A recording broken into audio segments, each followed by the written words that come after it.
Acá habíamos dejado ayer, ¿sí? Habíamos estado hablando de cuestiones bien genéricas, bien generales de evaluación y habíamos dejado acá. Habíamos dejado en la relación que había entre las evaluaciones, también pensadas en general, como que era lo que queríamos evaluar, y los niveles de la taxonomía de Bloom, ¿sí? De eso hablamos la vez pasada y ahí terminamos. ¿Qué les muestro en esta diapositiva? Vieron que siempre les estuvieron diciendo, o en la regional o en las capacitaciones, o probablemente lo dije yo también en el año pasado, es decir, tiene que haber un perfecto alineamiento entre el nivel cognitivo del que yo estoy pensando, o el que estoy planteando, o el que estoy proponiendo desarrollar o alcanzar con un determinado resultado de aprendizaje que me va a llevar a una determinada actividad y las formas en las que lo voy a evaluar. Eso tiene que estar todo alineado, ¿sí? Entonces, por ejemplo, si yo estuviera en un nivel cognitivo de comprender, había verbos que podía usar en los resultados de aprendizaje de ese nivel que eran adecuados, como por ejemplo asociar, convertir, dar ejemplos, describir, identificar. Hay un montón, ¿no? De esto hay mucho material en textos específicos sobre resultados de aprendizaje para ayudarlo a uno a que se le ocurran, por ejemplo, verbos con los que armar los resultados de aprendizaje, ¿sí? Y todos se acuerdan que los resultados de aprendizaje tenían 3 o 4 elementos, ¿no? ¿Alguien me puede recordar cuáles eran los elementos que tenía un resultado de aprendizaje? ¿Cómo se construía? ¿Qué poníamos? Un verbo que tenía que estar relacionado con el nivel cognitivo, ¿no? Entonces, por ejemplo, en este caso, qué sé yo, podríamos poner como verbo, a ver, describir, ¿sí? Entonces, yo voy a ir escribiendo acá en el pizarrón. Ah, hoy no tenemos. Ah, en el sobre. Describir. ¿Qué venía después de describir? ¿Qué venía después del verbo? El objeto de conocimiento. Muy bien, ¿qué querríamos describir? Bueno, a ver, alguien que se le ocurra de su materia algo que le parezca que se pueda describir. ¿No vieron?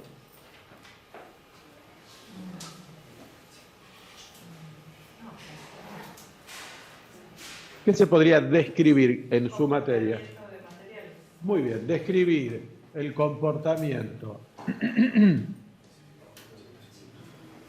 El comportamiento de materiales.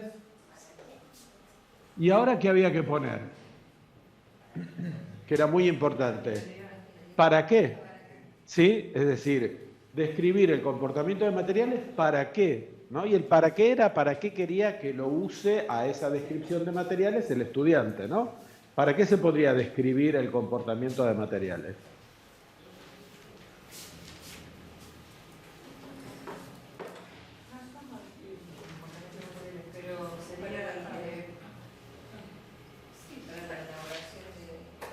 Para su empleo, o para el empleo, para optimizar el comportamiento en las condiciones de trabajo. ¿Sí? Bien. Para optimizar el comportamiento.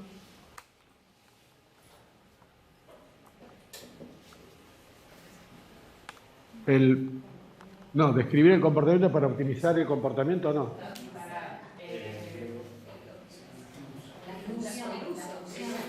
Para optimizar el uso. ¿Sí? Para optimizar su uso. El comportamiento de materiales para optimizar su uso. ¿Y ahí la dejan? ¿O en alguna cosa?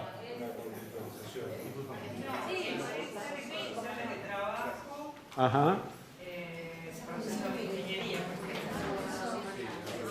Ah.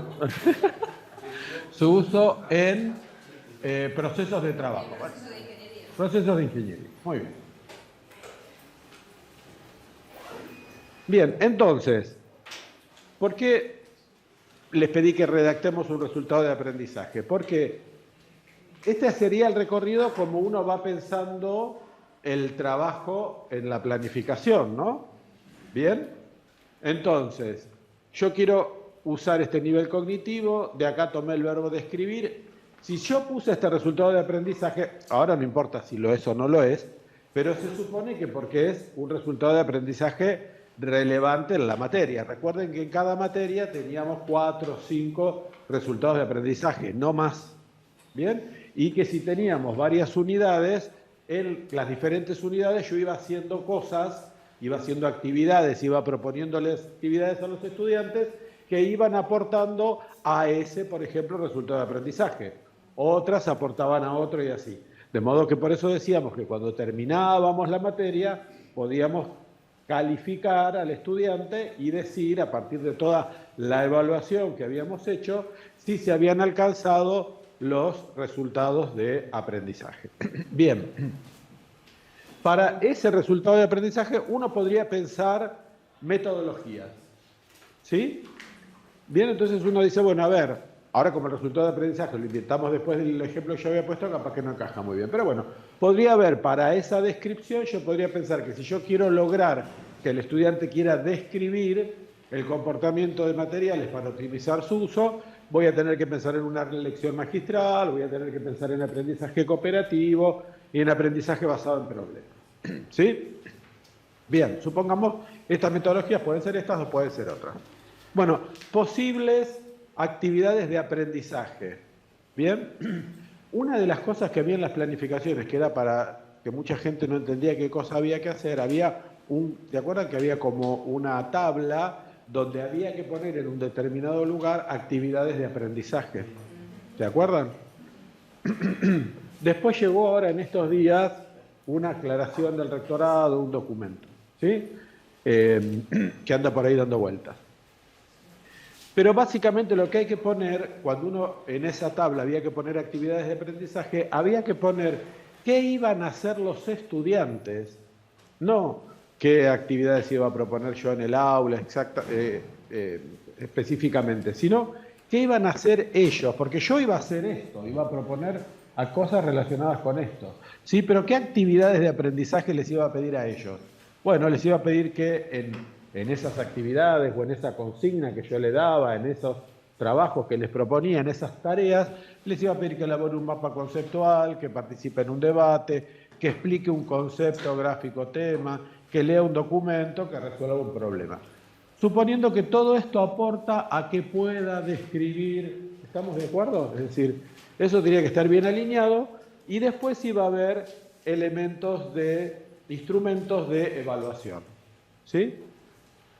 Bien, este esquemita así, yo tengo que agarrar mi planificación y tengo que poder encontrar para cada resultado de aprendizaje que tengo, cuál es el nivel cognitivo al que corresponde, y eso entonces me va a dar una pauta seguramente de diferenciación en materias básicas y en las especialidades.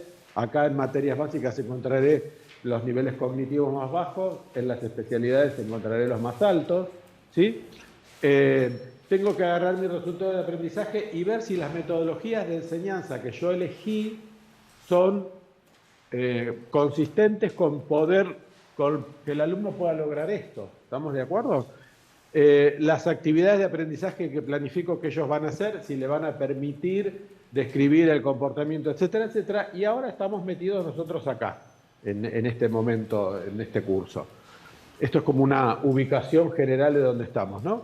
Si tenemos que pensar cuáles de los instrumentos de evaluación podrían ser los más útiles o los mejores, y digo instrumentos de evaluación, porque podría ser que este resultado de aprendizaje, debería ser que este resultado de aprendizaje se evalúe en diferentes momentos de la materia y seguramente con diferentes recursos. ¿Bien? Repito, pocos resultados de aprendizaje para una materia que tiene probablemente, 8 unidades, 7 unidades, 6, o sea que yo voy a revisitar ese resultado de aprendizaje varias veces, es decir, voy a estar haciendo cosas a lo largo del año que van a ir aportando a ese resultado de aprendizaje. Y esas cosas que estoy haciendo van a estar atravesadas de diferentes metodologías de enseñanza, porque en la unidad 1 probablemente cuando esté trabajando con este resultado de aprendizaje voy a estar en una lección magistral y le voy a pedir que explique algo, y en la unidad 3, cuando vuelva a estar trabajando con esto, voy a hacer aprendizaje cooperativo y en realidad lo que les voy a pedir es que resuelvan un problema. ¿Estamos de acuerdo? Y lo mismo con los instrumentos de evaluación. Bien, esto era solo como para ubicarnos ahora en qué lugar van a tener los instrumentos, que es lo que vamos a ver hoy. La vez pasada hablamos de evaluación en términos muy generales y ahora estamos hablando de los instrumentos y la elección del instrumento no tiene que ver con a mí me gusta más este instrumento está de moda o este instrumento es el que me siento más cómodo, sino que tiene que ver con que el instrumento también respete toda esta lógica. Por ejemplo, si estamos hablando de describir, evidentemente quizás un mapa conceptual podría venir muy bien para hacer una descripción. Bueno, se puede hacer una prueba escrita, sí, porque yo podría tratar de, con algo escrito, con una producción escrita, develar si puede hacer esa descripción o no. Bien, acá hay una lista que podrían ser pertinentes a este o no. Bien, seguimos. Entonces ya estamos ubicados en que hay una lógica interna que reúne todas estas cosas y de la que tenemos que estar atentos. Es decir, no es cualquier instrumento de evaluación para cualquier resultado de aprendizaje, para cualquier nivel cognitivo. Bien, vamos a hablar de exámenes y test. ¿Sí? Cuando hablamos de exámenes y test, hablamos de lo que estamos más habituados a usar todos, ¿no? Sea una prueba, un examen de múltiple choice que se hizo en el Moodle, o una prueba escrita tradicional, o algo que encaje en alguna de esas. Bien, son los medios de evaluación más utilizados y a veces la solución más fácil. ¿Por qué son los más utilizados? Y porque es más fácil. Y es verdad que es más fácil, ¿no? Y eso no tiene nada de malo. Pero tenemos que ser conscientes que muchas veces caemos en el examen, en este examen o en este test, porque es más fácil, ¿sí? No es lo mejor muchas veces. Son medios de evaluación controlados en entornos controlados. Eso también hace que caigamos muchas veces en los exámenes y en los test.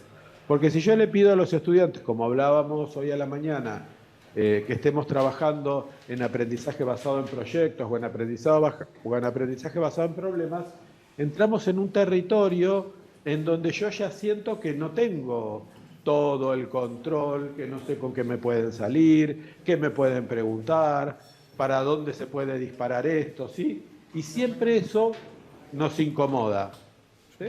Hay que asumirlo, es verdad. Pero bueno, tenemos que ejercitar esa práctica de animarnos a que las propuestas de trabajo que yo le haga a los estudiantes que voy a usar para evaluar no necesariamente que no necesariamente estén totalmente bajo mi control, ¿sí?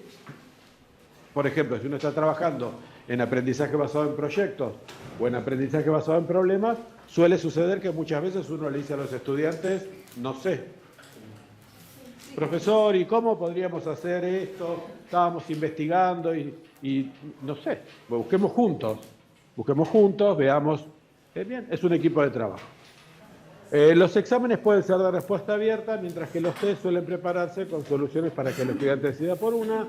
Son medios de evaluación muy relacionados con conocimientos y resultados de aprendizaje centrados en la comprensión y retención de conceptos y metodologías. Es decir, los exámenes y los test en general apuntan a los niveles cognitivos que están debajo en la taxonomía de Bloom, ¿no? Es decir, por ejemplo, hasta aplicar, por decir algo. Muchas veces ni llegan ahí. Bien, pero con suerte llegan hasta aplicar. Entonces también hay que tener en cuenta eso, que si yo estoy todo el tiempo tomando exámenes escritos o test de elección múltiple, difícilmente pueda lograr procesos cognitivos de los que están más arriba en esta escala de la taxonomía de Bloom. Consejos para preparar exámenes y test. Lo que decíamos antes, intente adaptarlos al nivel cognitivo de los resultados de aprendizaje a evaluar, sin sorpresas. Y acá hay algo sobre lo que es interesante que charlemos, porque es lo que suele suceder. Es decir, los estudiantes en general se sorprenden en los exámenes, ¿no? Y uno dirá, bueno, se sorprendieron porque no estudiaron. No estamos hablando de esa sorpresa, estamos hablando de la sorpresa de la estructura del examen, ¿sí? Es decir, esto lo hablamos mucho ayer. Nosotros evaluamos para que aprendan, ¿sí? No armamos exámenes retorcidos para tratar de descubrir en qué cosas se equivocan. ¿Sí? Hay muchas veces que uno, cuando hace alguna pregunta o pone algún problema, quizá buscando que trabajen un poquito y sacarlos de esa relación uno a uno con problema-solución, problema-solución, problema-solución, elaboran algo como para que puedan razonar y evaluar también el razonamiento que oponen para adaptar las herramientas de las cuales se hicieron en la resolución de eso. Eso es viable. El criterio sería el siguiente. El criterio sería la creatividad, la innovación, el ingenio. Todo eso lo tengo que desarrollar en otro momento que no es en el examen escrito. Sí, eso lo tengo que hacer de otra manera. Si yo quiero que el tipo se dé cuenta de algo, a ver si se da cuenta, a ver qué creativo es, eso lo tengo que hacer en otro momento, no es en el examen escrito. Tenemos el hábito de hacer eso. Bueno, ahora le voy a poner este problema que tiene esta trampita, a ver si se da cuenta que tiene que usar. Lo tenemos internalizado, ¿eh? Me incluyo, ¿eh? Pero volviendo... Sí, bueno, me estoy refiriendo cuando vos abarcaste y trabajaste el tema. Sí, obvio. No que una bomba. No. Lo que yo digo es, uno debería, frente al examen, tratar de pensar, agarrar el examen y pensar si ese examen tiene sorpresas. Si tiene sorpresas no sirve. ¿Bien? Porque yo lo que necesito es que el estudiante, volvemos a lo de ayer, filosófico. La evaluación es una instancia de aprendizaje, ¿sí? Entonces yo quiero que él pueda afrontar esos problemas y los pueda resolver, que le resulten familiares, que no le parezca algo de esto no lo hice nunca y esto dónde estaba, cómo nunca me enteré. Estamos hablando de un chico que estudió, por eso digo, no estoy hablando del que no estudió. Pero este criterio me parece que es fundamental en los exámenes escritos. ¿Dónde podemos apostar a el pensamiento creativo, a ver si el tipo, al descubrimiento, a la asociación de cosas que uno espera que haga en ese momento, que asocie conocimientos que fue adquiriendo a lo largo de la materia, en otra instancia de trabajo en el aula donde también estamos evaluando? Por eso tanto lo que hablamos ayer, no evaluamos en el examen escrito, evaluamos todo el tiempo.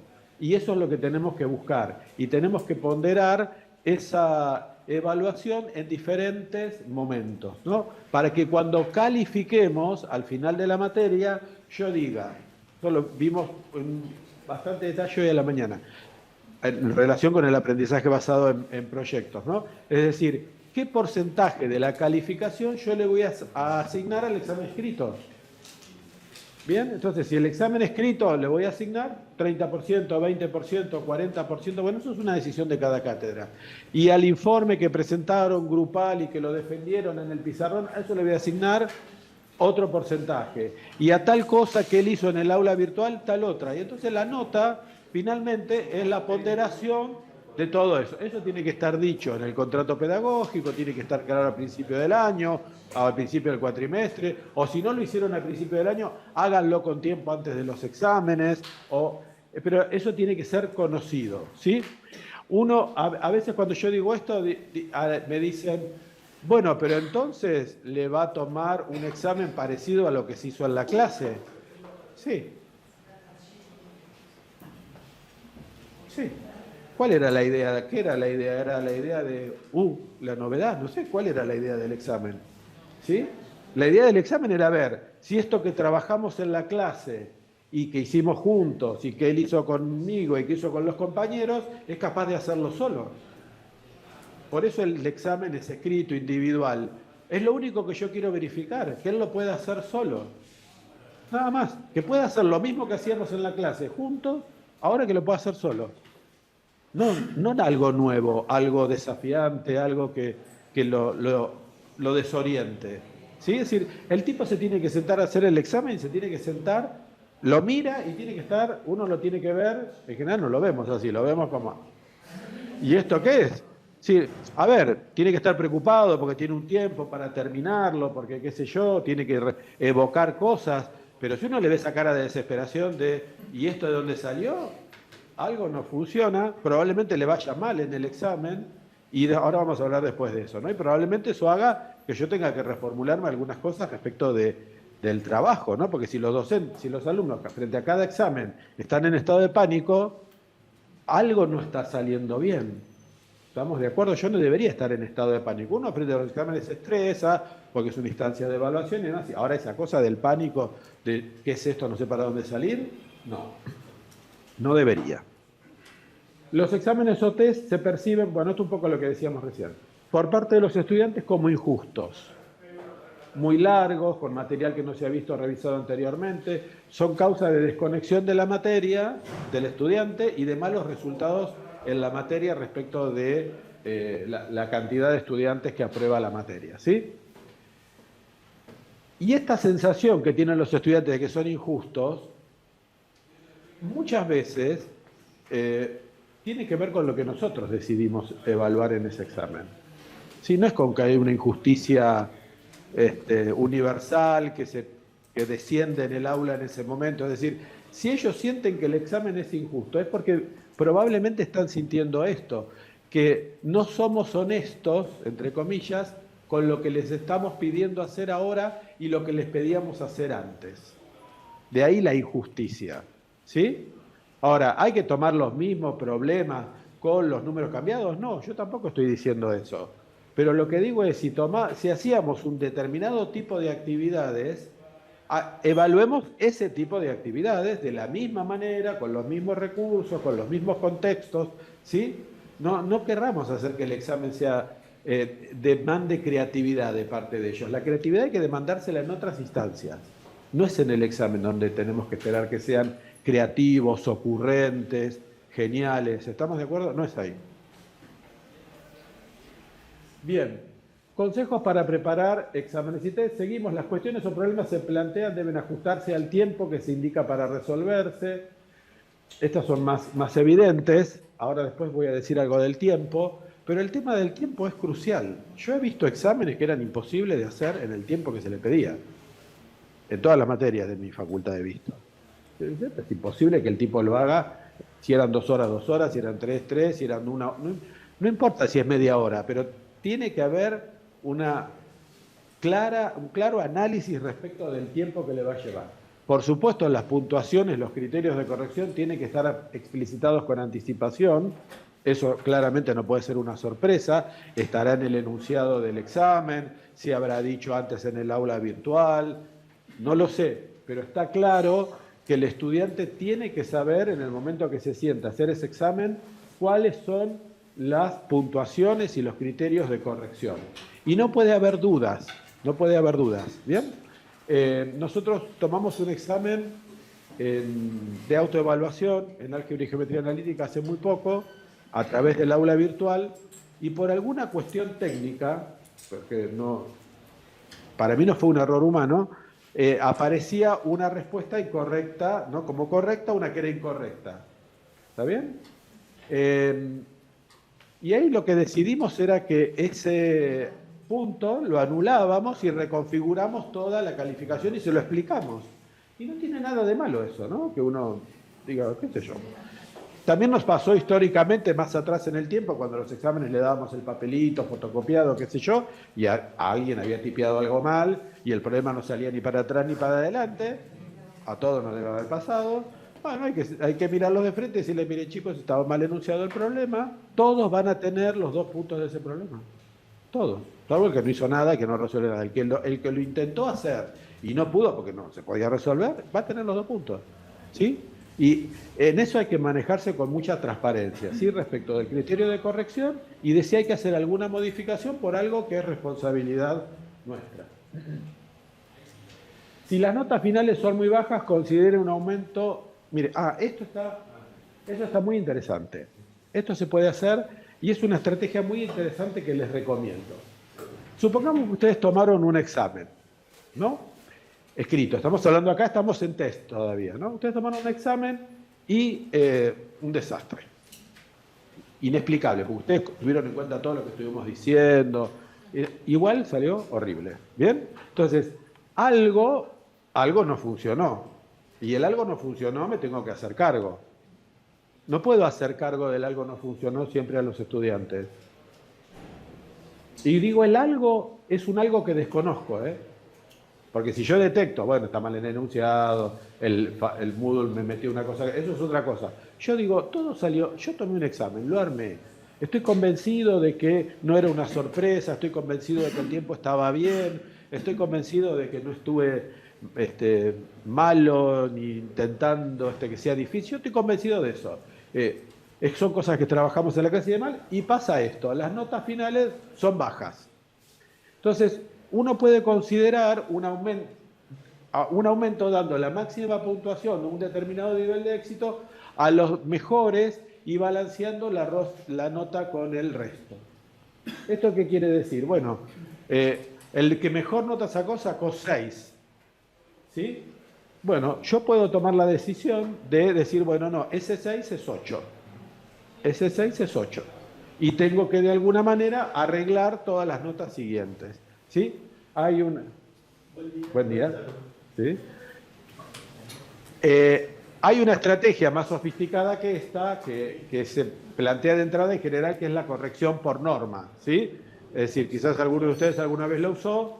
Es decir, yo tomo el examen y pongo en orden de mejor a peor los exámenes y decido, este que es el mejor, que tiene el mejor desempeño, le pongo una nota, no necesariamente 10, no sé, 8 o 9, digo, esto es lo mejor que logré que hicieran con mi trabajo, porque recuerden que cuando estamos evaluando a los estudiantes, nos estamos evaluando a nosotros también. Entonces la gente que corrige por norma dice, bueno, a estos que son los mejores, que son los que hicieron lo mejor, les voy a poner una buena nota y a partir de ahí voy a decidir cómo distribuir las notas hacia abajo, ¿sí? Esa es una práctica que generalmente no hacemos, que no está prohibida por ningún reglamento, por ninguna norma, por ninguna ordenanza. Es decir, o dejo el examen que a todos sacaron 3 para abajo, o digo, bueno, acá pasó algo, no sé qué es, pero no puedo responsabilizar a los estudiantes de eso. Trabajar por normas, si sería algo, digo, con palabras, decir, bueno, vamos a tomar el 60 o 70% de los Sí, digamos, tal cual, es eso. Ni trabajo por norma. Digo, Sí, también. cada 170 y ordeno a partir de eso los Sí, resultados. tal cual. Eso es una estrategia que uno puede usar siempre, pero es una estrategia muy útil frente a las calamidades. Y yo defino calamidades como eso. Todos aplazados. Tengo 30 alumnos, 2 sacaron 6, el resto todos aplazados. Eso es una calamidad, pero no es una calamidad para los estudiantes, es una calamidad para mí. Algo pasó, algo ahí salió mal. Entonces, si algo salió mal, está bien, siempre está la opción, anulo el examen y tomo otro. Esa opción también está. Ahora, capaz que en el ejemplo anterior lo anularía. Digamos, si hubo un 6 y todos aplazados, capaz que lo anularía, ¿bien? Ahora, eso hay que tener el coraje de hacerlo. Porque anular el examen, visto de ese lado del mostrador, es algo no estaba bien. Pero hay que tener el coraje de hacerlo. Es decir, los alumnos no pueden pagar los platos rotos de algo que salió mal. Digo algo porque en realidad probablemente no logramos darnos cuenta que. Ahora, si la distribución no es tan dramática y hay unos pocos que aprobaron, unos pocos que están ahí en el borde por aprobar y hay muchos desaprobados, bueno, ver si se puede hacer alguna estrategia para cambiar la forma en la de evaluarlo, ¿sí? Esto a mí me parece muy importante y tiene que ver con esto de ser honestos en qué es un proceso de evaluación y lo que hablábamos ayer. Evaluamos para que los estudiantes aprendan. Para eso evaluamos estudiantes. ¿Sí? Si la gran mayoría responde mal a una cuestión, considere desecharlo. Eso también nos pasa muy a menudo y a veces no tenemos el coraje de hacer esto. Digo, el examen tenía 5 problemas. El tercero no lo hizo nadie. O de 30 lo hizo uno. Hay que sacarlo. ¿Estuvo mal elegido ese problema? O estuvo mal elegido, o yo creo que durante la clase eso se trabajó lo suficiente y resulta que no. Porque si de 30, 28 no lo hicieron, no funcionó. Entonces hay que pararse ante los estudiantes así, muy suelto de cuerpo, y decirle, miren chicos, el ejercicio 3 no lo hizo la mayoría, la cátedra decidió que lo vamos a quitar y vamos a distribuir los 10 puntos en los otros 4 que quedan. Listo, no pasa nada, no se muere nadie, los chicos van a estar contentos y uno está tranquilo con su conciencia. Porque es verdad, de nuevo, siempre que evaluamos, nos estamos evaluando a nosotros mismos también. Siempre. En cualquier instancia de evaluación. Examen escrito, trabajo práctico, informe, lo que fuera. Porque si los pibes estuvieron trabajando en equipo un mes, escribieron un informe, yo se supone que interactué con ellos, se supone que iba viendo lo que hacían en el equipo, se supone que me iban dando avances del informe, pasan a hacer la exposición grupal y es un desastre. Algo tengo que ver yo en eso. ¿Bien? Bueno, esto que está acá tiene que ver con el algo tengo que ver yo. Así se podría llamar esta diapositiva. ¿Sí? Algo tengo que ver yo. En el caso que uno va trabajando, digamos, Sí. y va viendo que los alumnas Sí. no llegan, digamos, Sí. ya nos aproximamos a un examen, Sí, ya estamos, digamos, presintiendo que sí, los resultados no van a ser buenos. no van a ser buenos. Sí. ¿Sí? ¿Qué hacemos? ¿Lo tomamos igual o replanteamos, digamos, en ese momento la estrategia de trabajo con los alumnos Sí. y reprogramamos? Bien, es una muy buena pregunta y me alegra mucho que la haya hecho, porque así siempre decimos que la evaluación está relacionada con la enseñanza, ¿no? Y entonces lo que usted está planteando no es un problema de evaluación, es un problema de enseñanza. A mí me pasa todo el tiempo, todo el tiempo no, pero digo, todos los años me pasa, que yo me hago un cronograma, ¿no? De álgebra y geometría analítica, en tal semana voy a estar con tal cosa, lo vivo cambiando. Porque yo no puedo avanzar a pesar de los estudiantes. Si yo me doy cuenta que la semana que viene tenía que empezar con la unidad 4 y yo me doy cuenta que de la unidad 2 no le sale nada, ¿cuál es el sentido de que yo arranque con la unidad 4? Para que estemos todos felices y contentos y cumplamos con el cronograma. ¿Cuál es la idea? Bien, uno avanza en la materia con los estudiantes, no avanza en la materia a pesar de los estudiantes.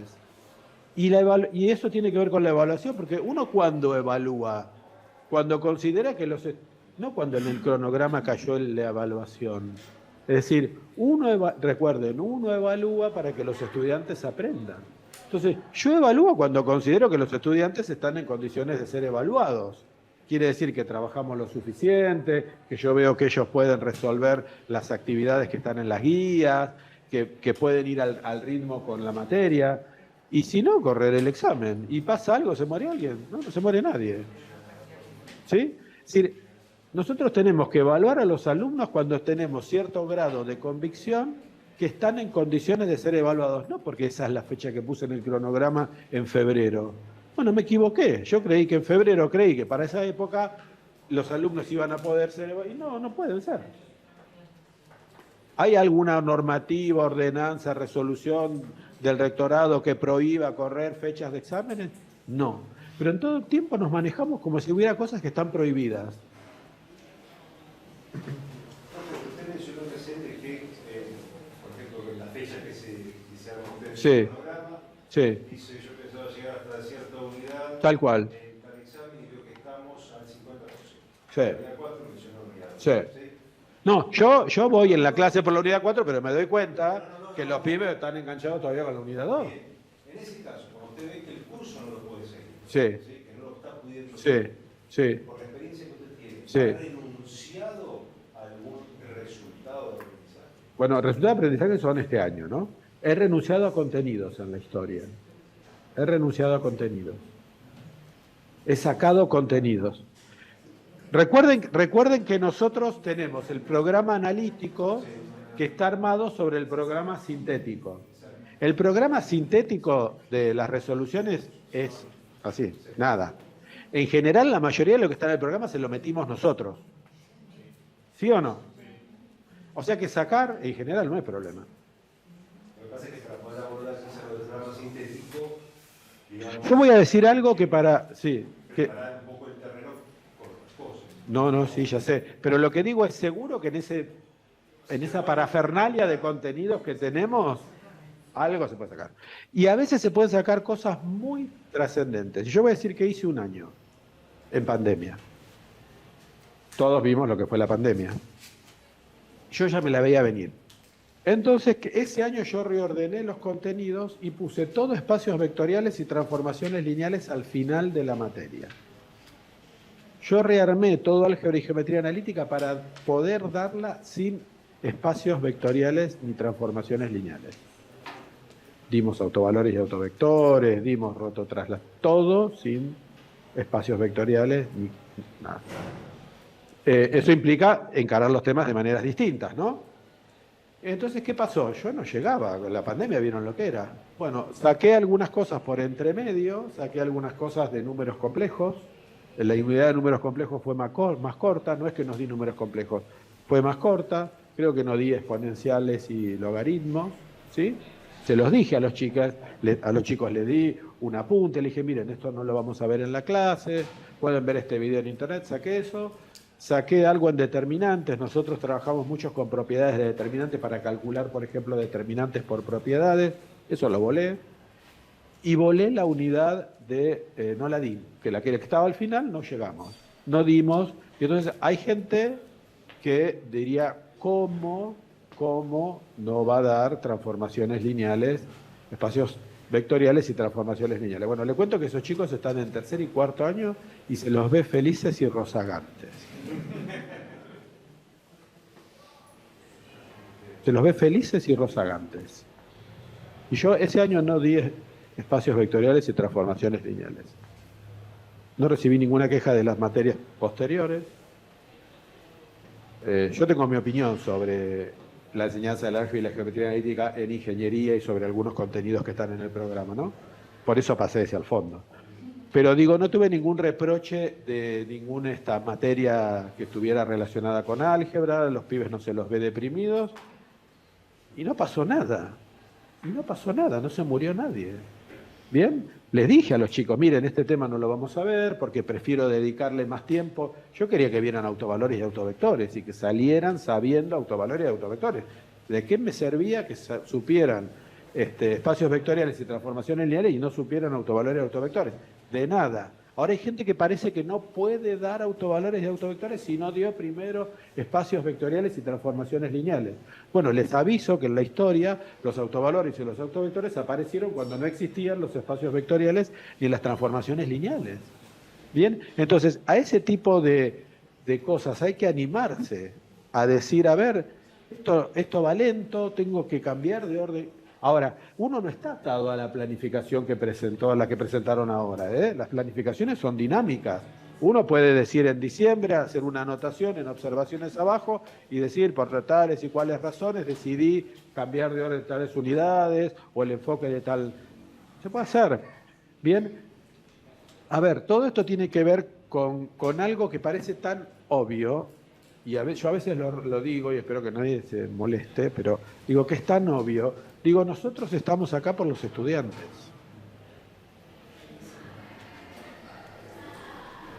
¿Ven? Entonces, digo, ¿qué sentido tiene que yo avance en una materia sin los estudiantes, contra los estudiantes, perjudicando a los estudiantes? Digo, nosotros estamos acá por los estudiantes.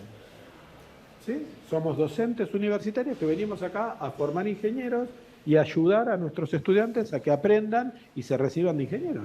Entonces, si yo sé que estoy haciendo algo que va a terminar mal, que va a terminar con el 80% del curso desaprobado, así no puedo hacer como que fingir demencia. ¿Sí? Hay una frase que uso mucho últimamente que me gusta, la de fingir demencia. Hay gente que finge demencia, pero está yendo al abismo y no se parece que finge demencia, sigue adelante, caminando para el abismo. Bien, es decir, bueno, tratemos de no fingir demencia, tratemos de que cuando nos damos cuenta, uno se da cuenta rápido de eso. Ni les cuento en las materias anuales, en las cuatrimestrales es verdad que todo es a paso veloz y acelerado y a la velocidad de la luz.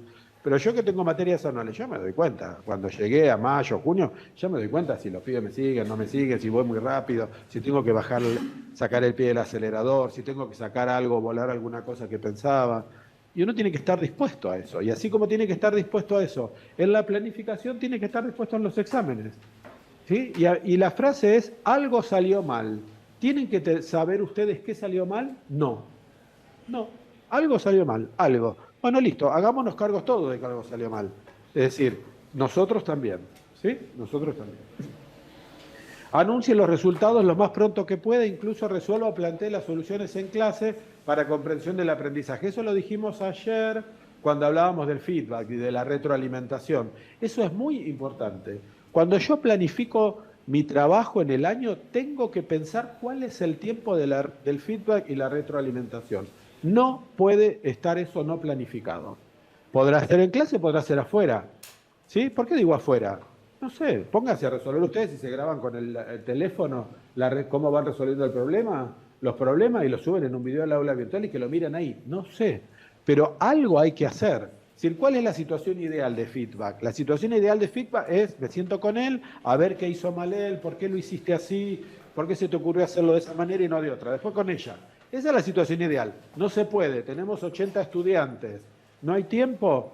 Bueno, hay que hacer otra cosa. Hay que hacerlo de manera virtual, hay que hacerlo en un Zoom, no sé. Pero no puede el tipo recibir el examen, tener un 5 y que el tipo nunca termina de entender por qué demonios tiene 5. Te comento respecto a eso, ¿no? Un caso que me pasó ayer particularmente. Perdón, ni les cuento las veces que haciendo el feedback me di cuenta que estaba mal corregido. El viernes tomamos justamente una instancia de evaluación.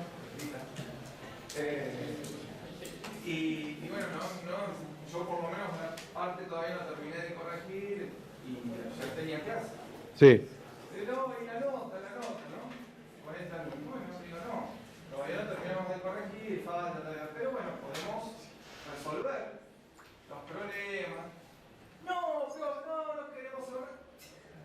40, dije, no, sigamos con lo que... Como ustedes quieran, pero lo podemos... Bueno, uno le da el antibiótico a alguien si no lo quiere tomar. Está bien, a eso iba, ¿no? Y otra cuestión que me gustaría comentar. Nosotros acá en la facultad tenemos una versión de cátedra de parte de los estudiantes, ¿no? Una encuesta. Sí, en toda la UTN, sí. Una pregunta es, ¿considera que el docente lleva todo el contenido? Sí. Y la respuesta puede ser el 50%, 50%, de acuerdo a lo que estamos hablando. Sí. No es nada, digamos, lógico lo que está planteado, que uno, digamos, si le interesa y que aprendan, evidentemente uno a veces tiene que regular. Por eso dije, Desacelerar eso hay que explicitarlo, hay que explicarlo. El tiempo es finito. ¿Sí? Llega un momento que decir, bueno, acá está sobrando, o sea, faltando tiempo y sobrando Sí. contenido y todo eso. Después vienen los educadores. Van a hacer preguntas y van a ver esa encuesta. Es incompatible todo eso. Claro. Bueno, pero ¿cuándo tenemos que entregar la planificación? ¿Cuándo nos obligan a entregar? Una fecha. Después nunca escuché que podamos entregar la planificación en otro momento. No, pero es que, a ver, eso es un acto. No, es que está bien lo que usted dice. No, pero es que no se trata de reentregarla. A ver, ahí me parece que hay un error conceptual. Usted entrega la planificación a las autoridades en algún momento, pero la planificación es suya, no es de las autoridades. Usted la planificación la cambia cuando se le da la gana, La cambia, acá tenemos a la directora de básicas. Entonces, usted da, supongamos, análisis 2. En mayo dice, a ver, por todo esto que estamos hablando, yo voy a cambiar. Hago versión 2, llevo y le digo, Milena, te traje la versión, listo, y Milena la recibe y la guarda. Esa es la que a partir de ese día corre. No es que la que usted entregó en marzo es inmodificable y no hay otra fecha de entrega. Usted vuelve a entregar la versión N en el momento que quiera. El dueño de la planificación es el jefe de la cátedra, no la institución. Bueno, a mí nunca me lo planteó nadie. Yo la tengo modificada. Sí. 2, 3. Sí. Hacemos seguramente todo lo mismo. Uno va Sí. viendo Sí. los tiempos y uno Ahora, el problema que hay este año, pero que es este problema el problema que hay este año, que es de los años de acreditación, y solo de esos años, es que hay un deadline para cargar las planificaciones. Pero eso es por la acreditación, no por la institución y su trabajo en la institución. Es decir, ustedes van a acreditar el año que viene. Tienen hasta el 31 de diciembre para cargar las planificaciones. Si, hasta ese momento modifique todo lo que quiera. El problema es que el día que se cerró tiene que estar cargada su modificación. Ahora, si usted la modifica, lo tiene que modificar y lo tiene que hacer público, oficial. ¿Qué quiere decir? Tiene que ir a quien corresponde y decirle, mire, esta planificación yo la cambié, es otra versión, para que se la lleve al director de la especialidad, que la carga en la plataforma de CONIAU y que esté cargada la última. Pero ese inconveniente está solo los años de acreditación. En los otros años no hay que cargarla en ningún lado, y con que usted se la dé al responsable del departamento para que esté enterado de qué modificaciones ustedes hizo, ya está. No hay problemas con modificar planificaciones. ¿Sí? O sea, ¿Bien? si nosotros como documento hacemos una modificación sobre la marcha en un curso donde ya presentamos antes del deadline que usted me Sí, mencionó, sí, la planificación, pero lo que tenemos es un segundo semestre. sí. Y podemos ver que por el curso,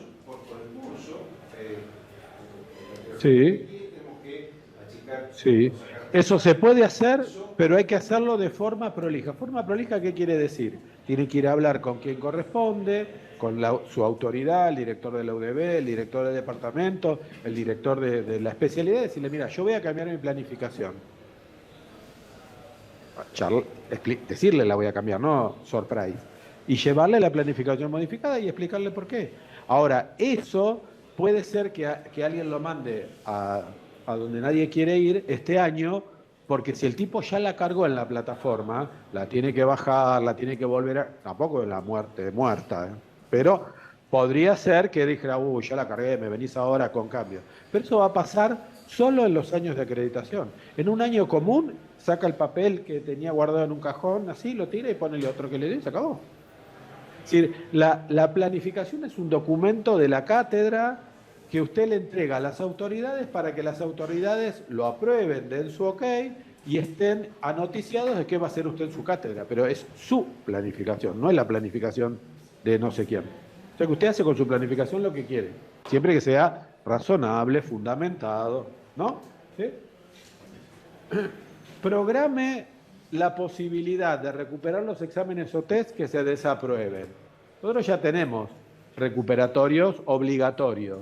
Lo que yo les digo es que se pueden tomar N recuperatorios. 28 recuperatorios del primer parcial. ¿Ustedes qué necesitan que haga el estudiante? Que aprenda y que les demuestre que lo aprendió. ¿Cuándo? Los TP cierran el 8 de marzo, el 7 de la tarde. Hay como un concepto de que hay 2 recuperatorios, ponele, 2, 1, ¿no? Porque la normativa dice al menos 1, ¿no? Lo habitual es que sean 2. Y parecería ser que no se pueden tomar más. Que yo no quiera tomar más es otra cosa. Que yo no quiera tomar más. Ahora, lo que no hay que perder de vista, de nuevo, vuelvo a cosas que dijimos ayer. La evaluación es para que los estudiantes aprendan y para que me demuestren lo que aprendieron. ¿Bien? ¿Cuál es el problema de que yo a un tipo le tome 5 recuperatorios de un mismo examen? Salvo la molestia que me causa a mí tomarle 5 recuperatorios. Pero lo cito en un día que tengo clases, en otra materia. Digo, ¿vos querés dar este recuperatorio otra vez? Ya vamos por la 7ª. ¿Vos querés darlo 8? Sí, bueno, pero tenés que venir el lunes a las 5 de la tarde al aula 49, que yo estoy dando clases de no sé qué, lo sientan al pibe ahí en un costadito y que haga el examen, y que haga el recuperatorio número 8. No pasa nada. Son decisiones personales, ¿eh? Yo no estoy diciendo que tienen que hacer esto. Yo lo que les estoy diciendo es, yo lo que quiero es que el pibe aprenda y que me demuestre que lo aprendió. ¿Con cuántos exámenes? No me importa. No me importa. ¿Estamos de acuerdo? Ahora, ustedes dirán, bueno, eso no es lo mismo con 20, con 30, con 800. Bueno, pero estamos en un contexto de todo lo anterior, que haciendo las cosas de las que fuimos hablando, no nos va a pasar que de 50 desaprueben 48 y tenga que tomarle N recuperatorios a 48. Si yo hice bien otras cosas, esto de tomarle N veces a alguien, a 1, a 2, a 3, me va a pasar cada vez menos. ¿Estamos de acuerdo? Ahora, si ustedes tienen un examen, el primer examen, 80% desaprobado, segundo examen, 70% desaprobado, tercer examen, 50% desaprobado, no le pueden tomar N veces recuperatoria a nadie porque viven acá adentro, no se van a su casa. ¿Estamos bien? Pero yo digo, si uno empieza a cambiar algunas cosas, va a llegar un momento en el que ese al que le cuesta aprobar la materia, cada vez son menos. Y entonces uno puede empezar a decir, bueno, te tomo otra vez. Ahora, el te tomo otra vez ya no es en un horario que ustedes programaron, porque ustedes tampoco tienen la vida dedicada a esto, tienen una vida aparte de esto. Entonces, te tomo otra vez, pero bueno, ahí la condición la ponen ustedes. Mira, yo te puedo tomar tal día, tal hora, porque estoy dando clase de tal materia en tal aula. Si vos podés venir ese día y a esa hora, yo te tomo otra vez. No, no puedo. Bueno, ¿bien? ¿Estamos de acuerdo? Porque es un extra. Todo lo que sea extra, ustedes ponen las condiciones. Y nadie les puede criticar, nadie de la institución le puede decir, no, pero ¿cómo le dijiste que vengas miércoles? No, porque es una oportunidad extra que yo le estoy dando. ¿Bien? Si él quiere venir y quiere aprovecharla,